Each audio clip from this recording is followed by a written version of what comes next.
I'm Mitch from Hard Intentions YouTube channel.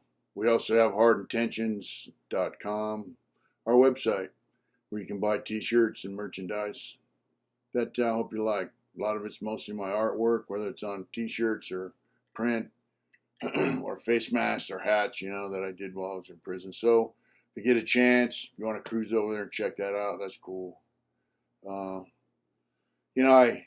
I left off my last video where I was getting ready to roll out of LA and move up north to the hills. And, I was pretty excited. I spent 7 months in LA and I liked some of it. Some of it I didn't.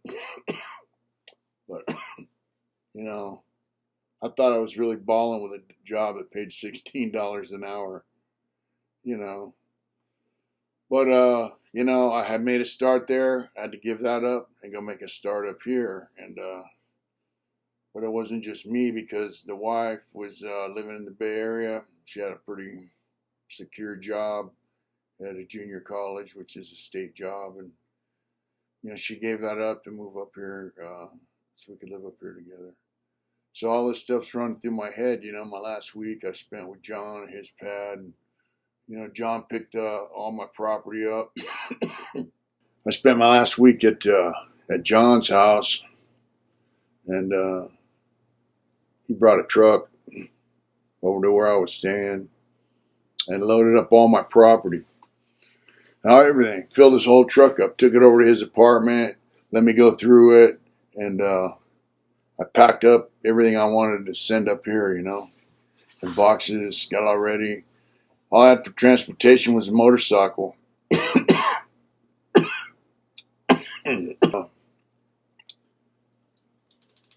All I had for transportation was a motorcycle, and there was no way I could bring all that property up here, So John packed it all up at work where he works and had put on a pallet and had a company ship it up here later. A couple weeks after I got here, I got all my stuff. But, sitting in John's pad, a lot of stuff was going through my head, I was excited about taking a 500-mile, 600-mile, whatever motorcycle ride. That was exciting thought, And then Adrian's friend that she grew up with was going to meet me in Kettleman City on his motorcycle, Chip, which he did. And so it was a heartfelt goodbye, man, saying goodbye to John. I spent my first 7 months out there kicking it with him, at his pad, at his wife's pad, whatever. It was cool. It was cool. So I got up early in the morning and took off on my scooter. And I got on Interstate 5 and, I had my leather jacket zipped up, about halfway, because it's kind of warm down there, And so I start riding, I'm like, yeah, cool, and you see, what's that, big flag or whatever, some big roller coaster thing. As I start to go up the grapevine, I see all this stuff. It's pretty cool. And it started getting a little chillier, It started getting a little windier. And I thought, man, my hands are getting cold. And then I'm getting buffeted by the wind. And, man, my nuts are frozen. Man, it was cold. And then I see a sign off their side, high wind advisory. And I'm leaning into the wind on my scooter, which is, it's kind of dangerous, because if the wind gust stops and you're leaning, it's crazy shit. And I saw a sign, I think it said 4,040 feet or something like that. So you're up 4,000 feet in the air, man. And I was cold as hell. And I started going down the other side, and when I could see Bakersfield and all that, I thought, yeah, what a sight, A warmth, I started warming up on the other side. It's pretty cool. It's really cool. Stopped and got gas, Interstate 5's pretty straight, so, it was fun. It was my first long distance ride, and it was a trip, man. It really was. I mean, not even a year prior to that, I was in prison doing life sentence. And there I was riding a motorcycle. You know, 500-600 mile trip to a new destination where I was going to spend the rest of my days or whatever, live out my time. You know, it was exciting, man. And you know, I thought about, hey, I'm going to have some new adventures, new challenges, meet new people. Yeah, it was a lot of thoughts are going through my head on the way here, but it was none of them negative. You know, just uh, it was just all good, man. And I could think just, you know, that I've been blessed, you know. And I pulled into Kettleman City, you know, rolled around, and the gas station, you know, there was Chip with his soft tail, you know, his windshield and his leather bags. Yeah, I was like, fuck yeah. And, you know, had a bite to eat, and we bullshitted, and it was cool. Chip's a cool guy. And yeah, I had a grin on my face the whole time, I think. I was excited. And so we rode together, you know, on 5 up through Sac and then up to where we're at. And, you know, he just kind of led the way.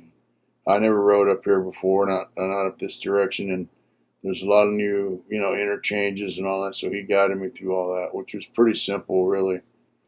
I remember tripping out coming up the highway, you know, nice, big, long uphill and with some turns. And I thought, man, this is a trip, you know.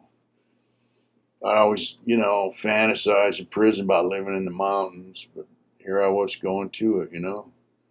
And we pulled into town and we parked in front of the fairgrounds. I was like, wow, man, what a trip, you know.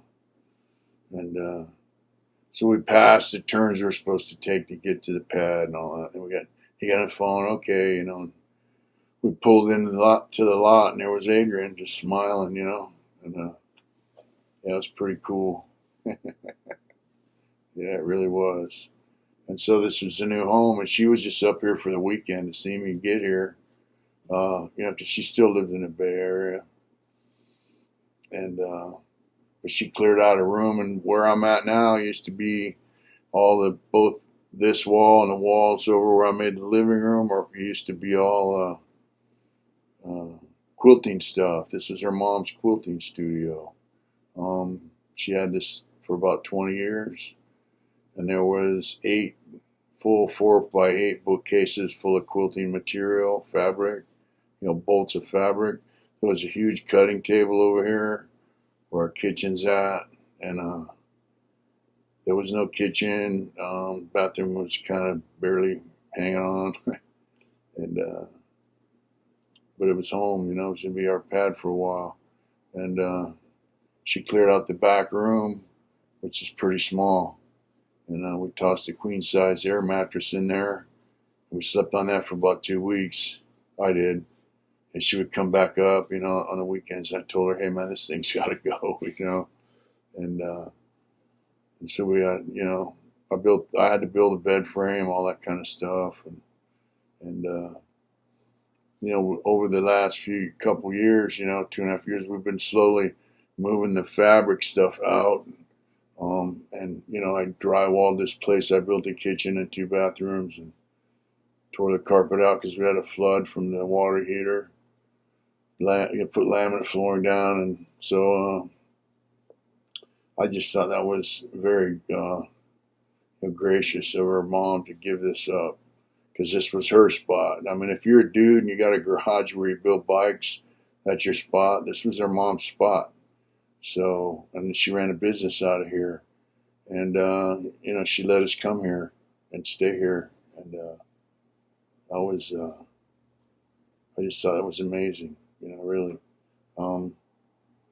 After we've been here for a while, you know, we kind of lose track of that. But for her to give this spot up, where she conducted her business and kicked it and hung out, and it was a big deal, and I appreciate it still. You know, it was, you know, and now here we are running the business out of it too and living. So,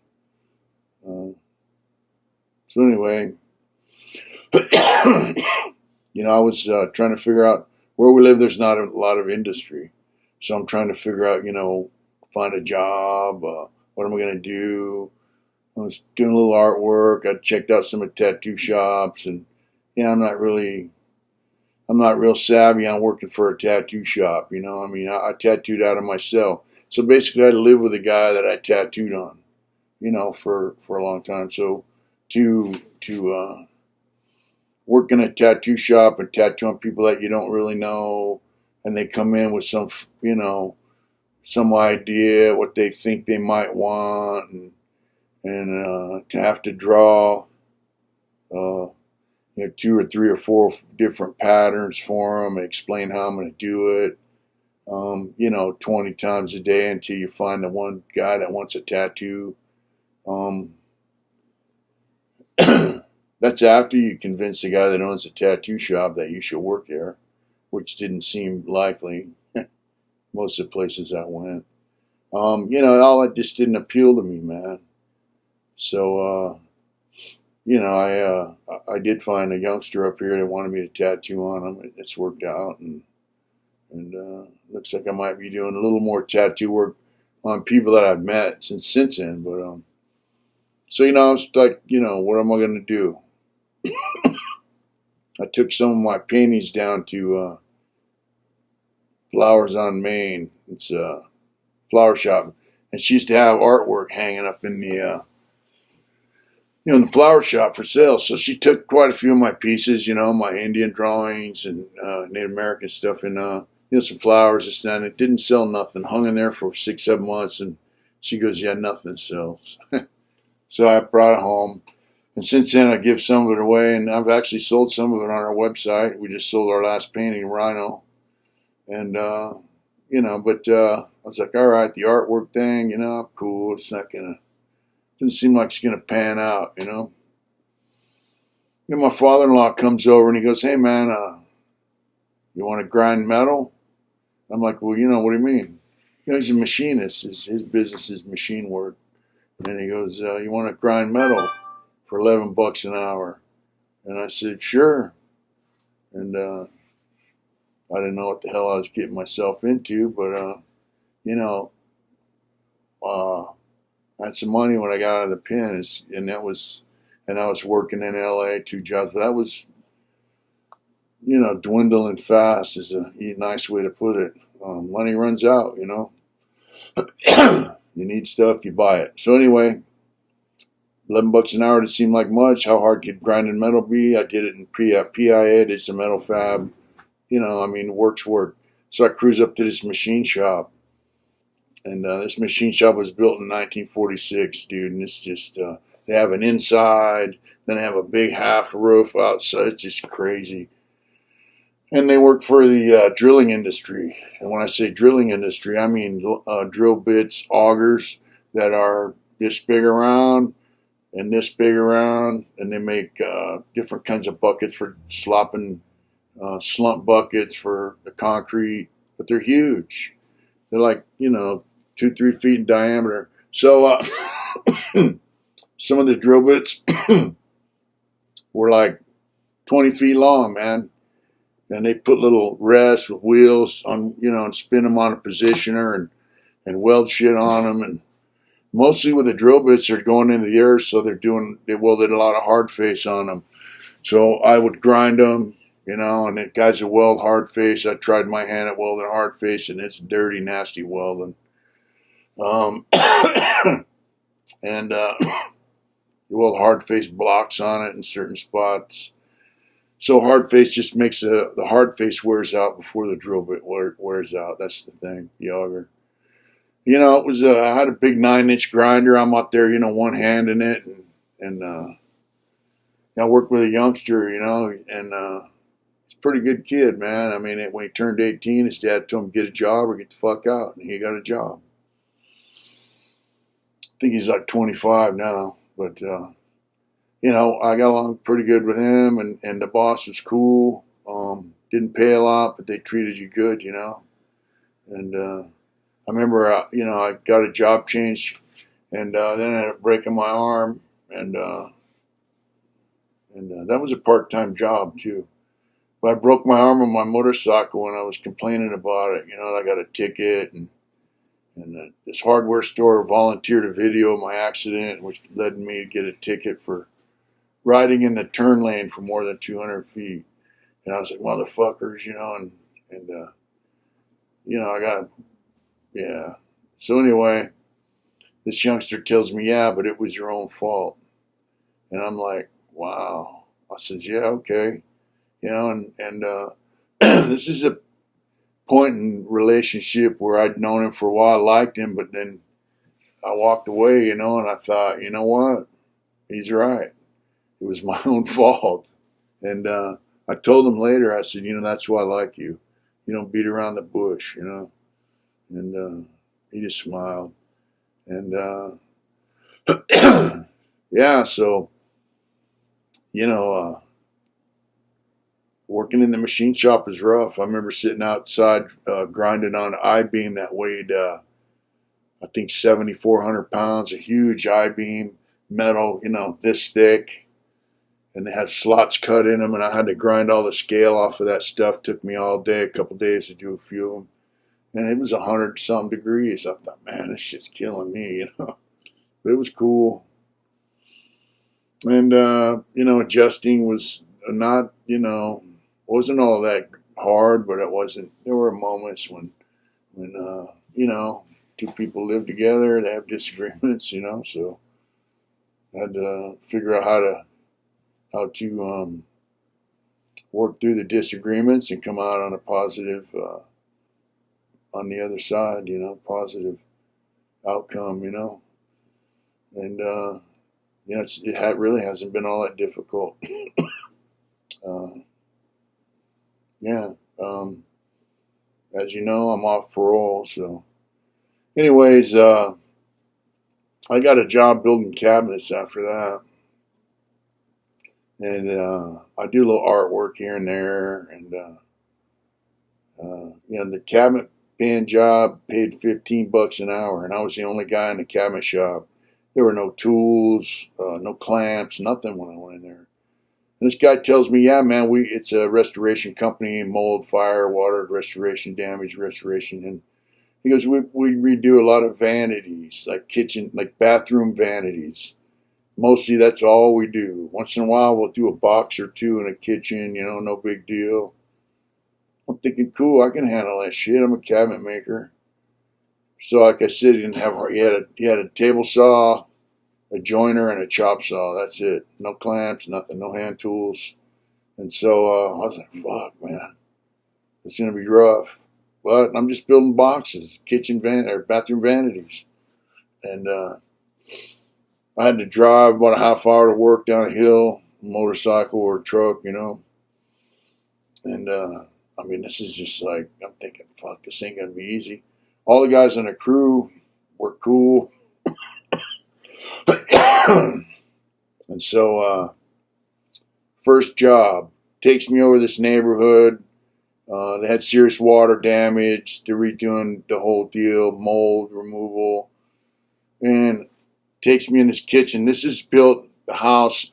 They don't have like floor joists and then plywood. They just got wood, strips of wood, for the flooring, the subfloor, and they got it stripped down to that.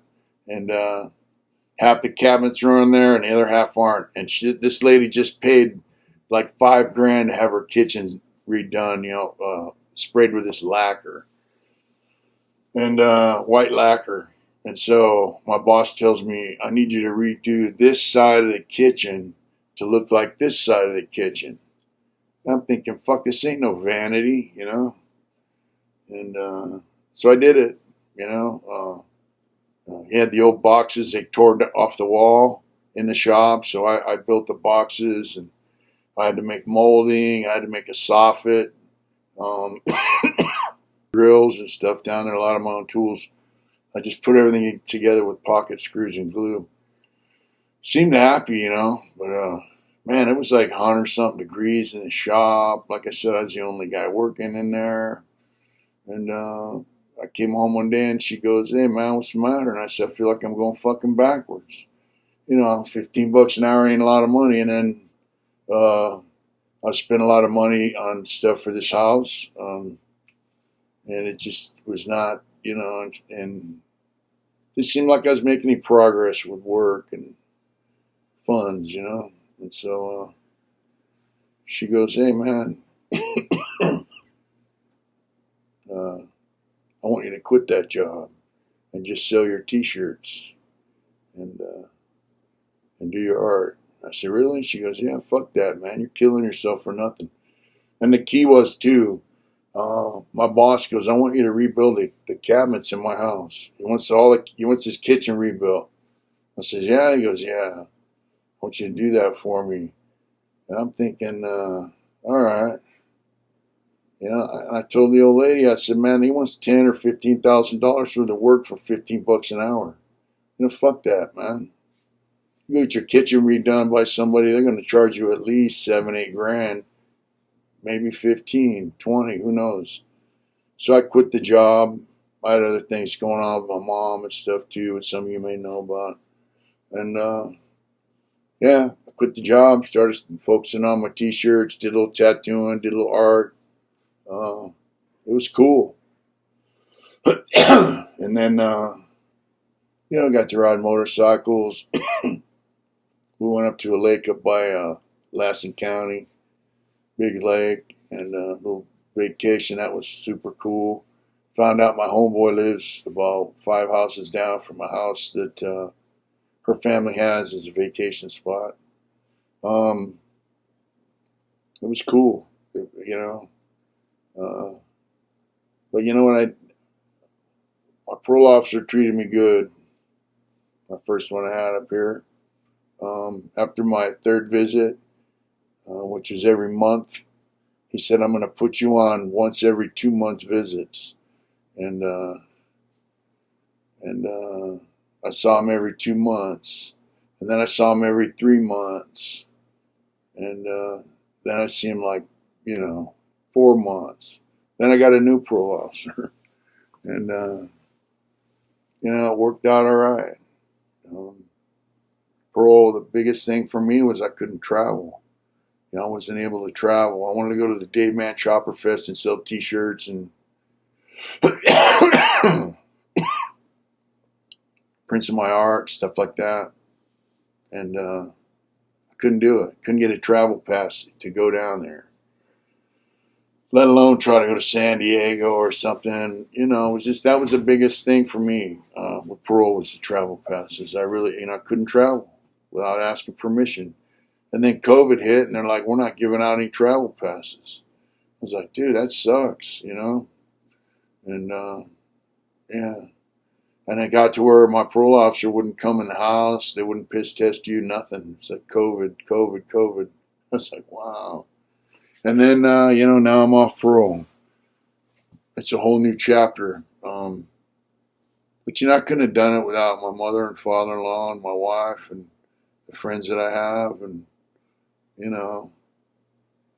it was quite a deal. You get faced with a lot of different stuff out here, man. You don't know how you're going to act until it happens. I started selling the shirts, and I started reaching out to people, and like, "Hey, this dude's about something." People that are about something attract other people that are about something, and they teach people how to be about something. That's how they do. Anyways, I reached out to Jesse James, the Pope of Welding, on Instagram. I said, "Hey, I got a T-shirt company." I say I did 38 years in prison, blah, blah, blah. I got a T-shirt company. Sales are slow. Selling shirts is a bitch, And I asked him if he needed any designs for his shirt line. And sent it. Told my wife, yeah, I sent Jesse James a text, She's kind of laughed. Then about 4 days later, I forgot all about it, And my phone started buzzing. Bzz, bzz, bzz. It would buzz like that when I got a sale. I go, "Hey, wait a minute," because we were talking. Hey, let me look at this. And I looked, and I go, "Hey, Jesse James just bought a shirt from me." She goes, "Wow," And I go, "I got about like 15 sales in the last 2 minutes." And then she looked on her phone, and she goes, "Man, did you see what he said about you?" And evidently he wrote a big text and gave me props and told people to go check out my site, And and really blew me away. Because I saw Motorcycle Mania with him and Kid Rock. He built a bike. I saw that when I was in prison. I went out to the hospital, saw that. I thought, man, that dude's he's about the business, you know, with motorcycles. Like him. A lot of guys do. I happen to like him. And I admire his skills and his personality and his integrity. He did me a solid. And, you know, I dig it. And then one of the people that subscribed to my channel on Instagram, I mean, recommended that I do an interview with Death Eye Breen from Lockdown 23 and 1. I thought, yeah, right. And excuse me. And so I got at Death, and he interviewed me. It's pretty cool. And I saw results, you know, like we sold a few shirts. I got some more Instagram guys, and people started saying, hey, man, you should start your own channel. And I was like, man, come on, you know, I'm not that guy. And I said, all right, cool, you know. And I did. Started my own channel. And so just think of that. That shout out from Jesse James got me to here. I met some great people on this channel. Amazing people. And people tell me things that they get out of this channel that blows my mind. It really does. It's just very heartfelt stuff. So, and you know, my boss saw me on YouTube on Lockdown 23 and 1, and started following my stuff, started communicating with him. Now I have a job, not for $11 an hour, but you know, it's just I work with a bunch of great guys on my job.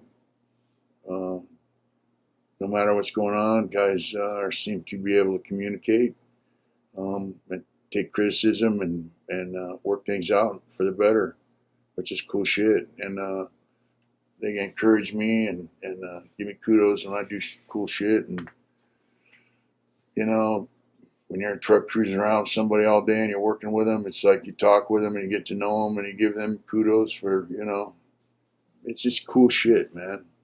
It's kind of the stuff we did in prison when you had a job, you know, in a certain area. You build a little camaraderie and it's really cool, man. And so I got this job, I got everything going on, and basically, I mean, I got my shirt business bumped up a little bit because Jesse gave me a shout out. So you know, I'll never forget that. I'm so grateful for where I'm at, and I don't forget the people that put me here. You know, yeah, they say a closed mouth doesn't get fed, and that's why I reached out to Jess. I've reached out to several people. Not very many of them. Anyway, here I am.